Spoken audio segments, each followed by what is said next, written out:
Okay, so this is question 1 on the April 2nd worksheet. So this asks about the demand for organic food. So it says demand for organic food grows slowly over time as people shift toward thinking it is better for health or the environment. And then after a few years, farmers discover that cows with a little oats added to their diet make poo that's can be used more efficiently for fertilizer, for organic fertilizer, than what they used before. So it's a very cheap solution that farmers can implement quickly. You can quickly add oats to the diet of the cows, and they will very soon be passing that for use as fertilizer. It only takes a day or two. As far as I know, cows work the same as humans. But, alright. So then a year later, a news story about this gets a lot of attention, and people are kind of grossed out that their food is grown in poo. Which we should already know by now, but maybe if it's more prevalent in our minds, it will make us think different things about our food. Alright, so the question says to draw a graph showing the pattern of the price of a typical organic good over time. Okay, so let's think about two different things here. So first of all, we're going to need to use demand and supply. Now,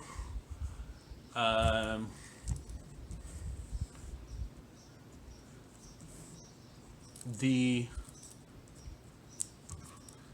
question, though, asks about what happens over time to prices. So that graph won't be a demand or supply graph. That'll be a graph just showing how the price changes.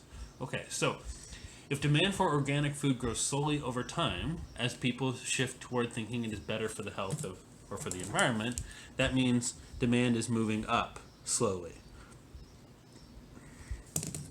Okay, so if demand is moving up slowly, then the price will be increasing over this period.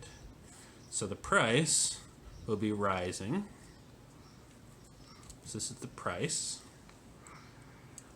gradually over time. Now, after a few years, farmers discover that cows with a little oats added to their diet give better fertilizer. So that's a cheaper way to produce stuff. So if we're thinking about the costs of production, about ways of producing organic food, does that have to do with demand or supply? That's right, it has to do with supply, because supply shows us the marginal cost. It shows us willingness to produce given amounts at given prices, which depends on how much it costs to produce stuff. So if it costs us less to produce organic food because the fertilizer is more efficient, well, we look up here and we say at this quantity, it would have previously cost us this much to produce that final unit, but now it costs us less. So this means that the supply starts falling as we shift to using this new production method. Well, if the supply is falling, what's happening to the price as a result? Well, demand keeps pushing it up, and supply starts pushing it down. So the demand is pushing the price up, and the supply is pushing the price down.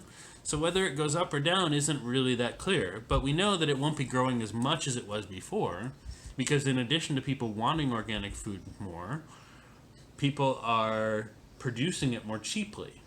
So both, it's more valuable to people, but it's also cheaper to produce, so the effects on the price are smaller than before. It could start going down, it could go up, but it won't be increasing as fast as it was before. Okay?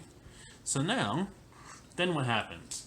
Now people get grossed out by the production method. So what happens to the demand for organic food? Well, it goes back down as a result. We don't know that it goes back to here. There's no reason to suspect that it will go back to where it started. Just because there's nothing special about the initial point here. There wasn't some baseline demand, it's just what demand was in the past. So there's no reason why it should go back to here exactly. But at this point we know the demand is falling and the supply is rising. So what does that do to the price? Well, we know that the supply shift is driving the price down, and the demand shift is driving the price down in this direction. So the price will start falling as a result. So over this time period, so here is demand increasing. Here is demand increasing and supply increasing. And here is demand falling and supply increasing. So that's how we would draw what happens to the price of the good over time. Now, we should also draw what happens to the quantity. So the quantity will change in a different way. So the quantity will, when the demand starts increasing this first time, that drives up the quantity, okay? And when the supply starts increasing, that also drives up the quantity. So we're driving up the quantity faster. Oops, those should be at the same time. Faster than we were when only demand was increasing. Okay? So that's, I should have used a different color, sorry.